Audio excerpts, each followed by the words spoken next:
Assalamualaikum warahmatullahi wabarakatuh. Perkenalkan, nama saya Endah Mika Setiawati. Saya berasal dari Universitas Islam Balitar, Prodi Manajemen semester 5. Nah, di dalam video ini saya akan mewawancarai salah satu tokoh terkait dengan pelatihan dan pengembangan sumber daya manusia yang ada di Kelurahan Sumberdiren, Kecamatan Garum, Kabupaten Blitar. Nah, untuk lebih jelasnya, mari simak video wawancara berikut ini. Halo teman-teman semua. Nah, di sini saya kebetulan sedang bersama dengan ketua dari Gabungan Kelompok Tani atau Gapoktan di Kelurahan Sumberdiren, Kecamatan Garum, Kabupaten Blitar. Nah, mohon maaf Pak, sebelumnya bisa diperkenalkan dengan Bapak siapa? Saya Bapak Samadi. Bapak Samadi. Sejak kapan Pak Bapak menjadi ketua dari Gapoktan Sumberdiren ini? Kalau nggak salah dari tahun 2011. 2011, sudah lama ya Pak? Ya, kan. Kalau menjadi petani sendiri itu mulai tahun berapa? Kalau petani dari kecil, Dari kecil. iya dari kecil. Ya maksudnya sesudah tamat STM karena dulu bapak itu kerjanya di swasta. Setelah lulus dari swasta baru petani. Lalu untuk pertanian di Desa Sumberdiren ini, tanaman yang sering ditanam itu apa Pak? Ya tanamannya seperti bahan pokok seperti padi, jagung, dan sayur-sayuran. Kalau hasil panennya dalam sekali panen, Itu apa mas? Padi kalau apa? padi, yang padi. Kalau padi, kalau musim tanam satu, maksudnya setelah musim rendeng, Musim hujan. ya setelah musim hujan itu relatif tergantung pupuk, perawatan dan air. Tapi kalau air mencukupi, ya rata-rata yang sedang itu sekitar 1 ton lah per 100 kilo. Kalau padi ya. Kalau jagung Kalau jagung ya sama sama. ya sama. Itu Itu jagung PT, jagung pembenihan. itu kalau hasilnya bagus ya Pak. Ya termasuk bagus lah. Kalau sedang ya sekitar 9, 8 gitu. Kalau seumpama hasilnya nggak maksimal gitu, biasanya faktor apa saja yang menyebabkan? Kalau petani itu banyak, seperti perawatan, terutama perawatan. Walaupun air menunjang, pupuk menunjang, tapi perawatannya kurang. Seperti apa itu? Maksudnya perawatannya cara merawat tanaman itu dari mulai tanam sampai mau panen atau panen itu harus gimana ya, harus benar-benar petani itu jeli atau tanggap terhadap gangguan-gangguan yang akan merusak atau mengurangi hasil produksi itu. Jadi ya dibutuhkan perawatan yang rutin, atau setelah tanam itu paling lama ya kalau bisa 1 minggu lah sudah dipupuk pertama, nanti umur 1 bulan pupuk kedua, atau 40 hari paling lama itu sudah terakhir. Itu terus untuk menunjang hasil yang baik itu seperti itu. Tapi kalau dan petani sendiri kan harus tahu musim banyak hujan, banyak turun air hujan begini, jangan sampai kena urea. Itu harus tahu petani. Kalau memberanikan diri, memaksakan diri, kalau mentang-mentang punya pupuk urea banyak, terus akhirnya melebihi dosis, itu nantinya malah fatal. Bikin tanamannya mati gitu. Ya bukan mati, rusak. Oh, rusak. Ya rusak, terutama daunnya rusak. Dan buahnya juga kurang maksimal. Terus sebagai ketua Gapoktan di Kelurahan Sumberdiren ini, apakah Bapak pernah mengikuti pelatihan atau pengembangan sumber daya manusia di bidang pertanian oleh Dinas Pertanian atau yang lain? Pernah. Pertama dulu diajak di seluruh Gapoktan se-Kabupaten Blitar, itu pernah diajak sama Bapak Wawan selaku dari dinas kabupaten, itu mengajak ke Bandung sama-sama para Gapoktan se-Kabupaten Blitar. Di sana ya istilahnya tukar pengalaman lah, atau ya semirip studi banding gitu. Jadi di sana itu diajak ke suatu kelompok dan Gapoktan di daerah Lembang, Jawa Barat. Itu yang poinnya itu bagaimana kok Gapoktan di daerah Lembang itu bisa maju pesat. Terus apa itu kerjasamanya dengan eksportir maupun importir itu kok bisa lancar bagaimana? Nah ini ada trik tersendiri, yaitu dari Gapoktan maupun kelompoknya itu mengadakan semacam briefing untuk membahas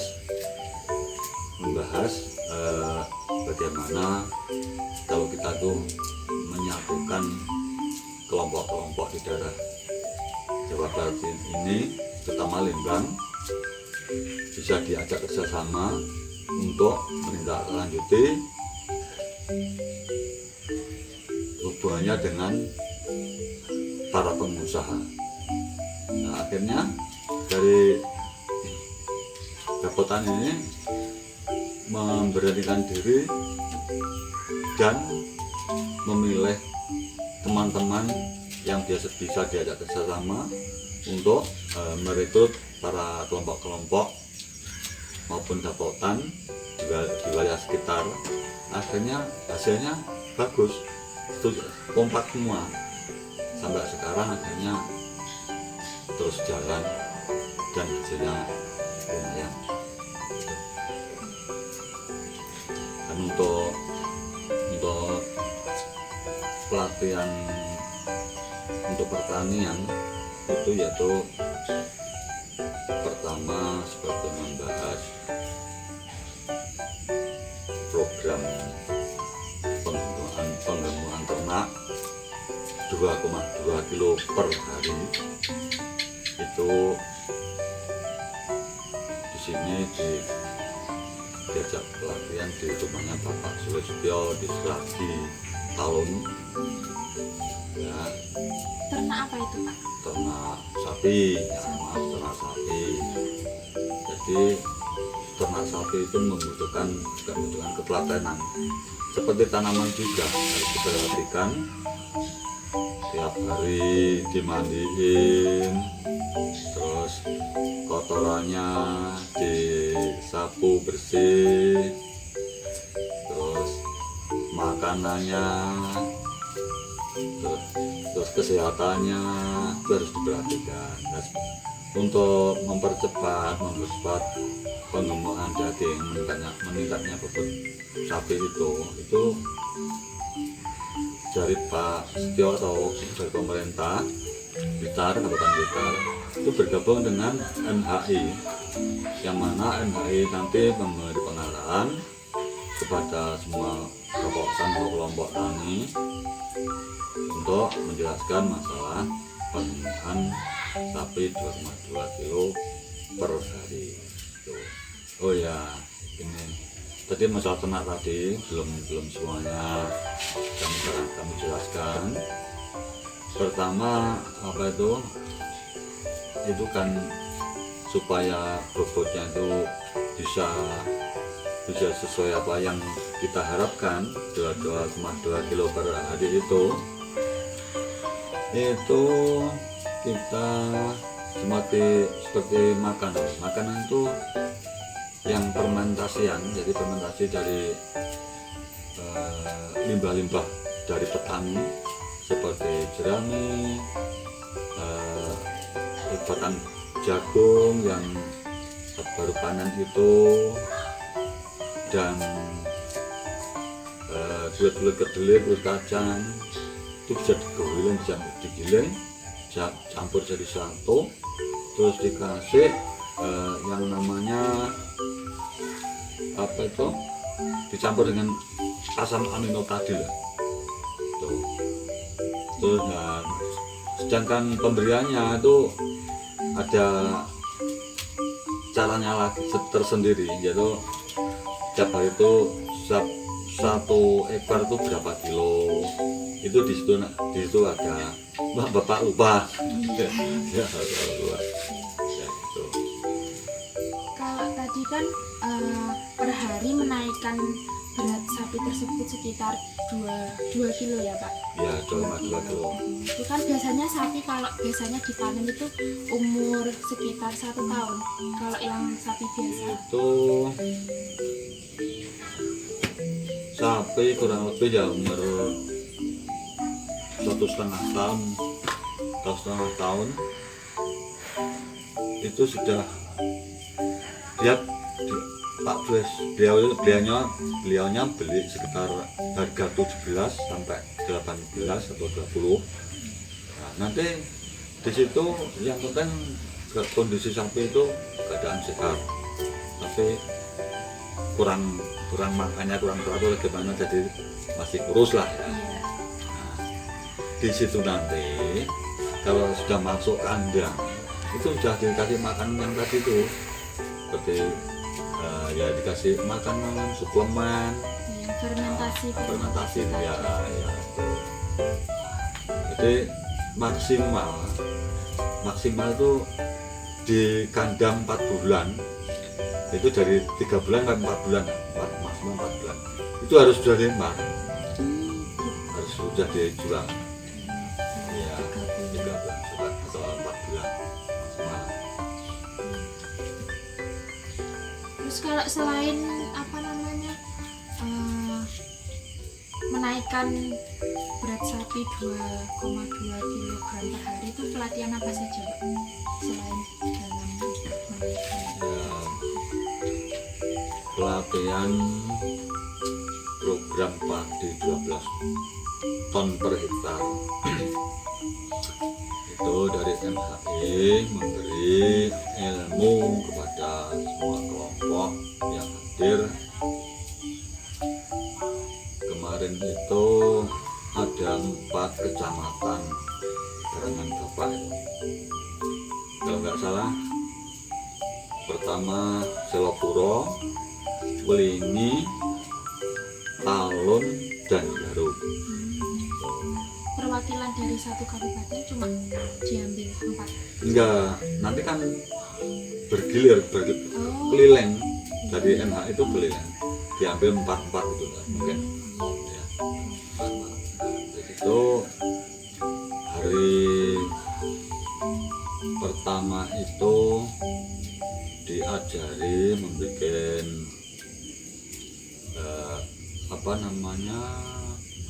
racun yang dibikin dari rempah-rempah. Dari rempah-rempah. Iya, atau pestisida dari rempah-rempah. Terus lagi membuat asam amino untuk tanaman, itu juga ada. Yang ketiga, membuat obat rumput atau herbisida, itu juga dari rempah-rempah, dari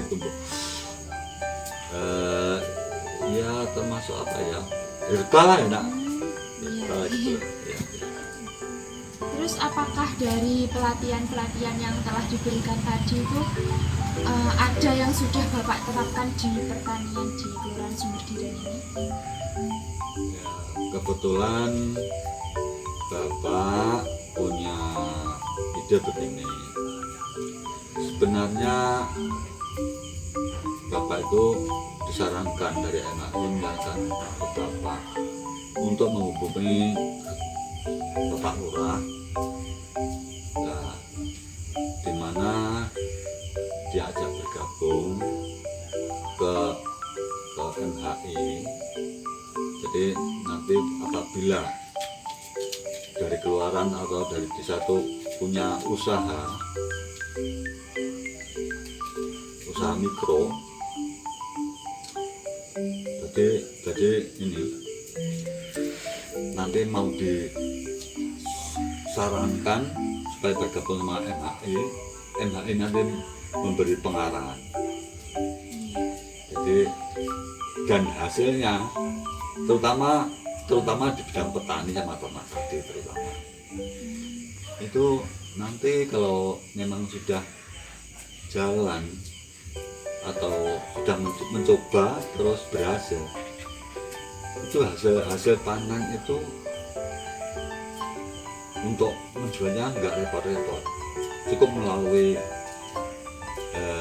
koperasi, di mana yang sekarang koperasi pertanian itu dipimpin sama Pak Sulis yang Serati. Iya.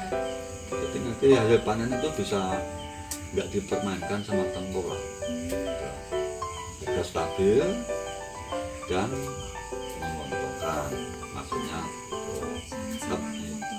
tapi berhubung Bapak dengar dari Kelurahan Sumberdiren belum ada bumdesnya, belum terbentuk. Nah, Bapak ya cuma secara pribadi mau memperhatikan sendiri adanya program Padi 2.0 tadi. Tapi saat ini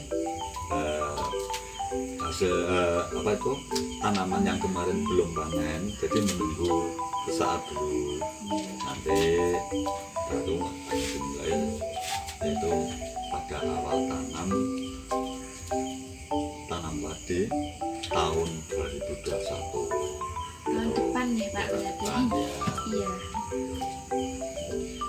Lalu selanjutnya terakhir harapan Bapak mengenai pertanian di Desa Sumberdiren ini apa? Mengingat bahwasanya di Kabupaten Blitar ini kan sedang berupaya untuk menjadi kiblat dari pertanian nasional.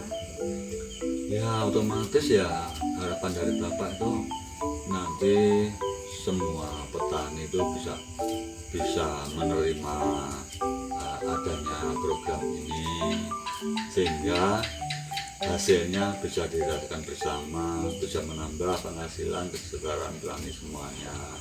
Harapan Bapak itu. Ya Pak, terima kasih sekali, informasinya sangat bermanfaat. Semoga harapan-harapan Bapak mengenai pertanian di Kelurahan Sumberdiren ini tahun depan bisa terlaksana. Amin.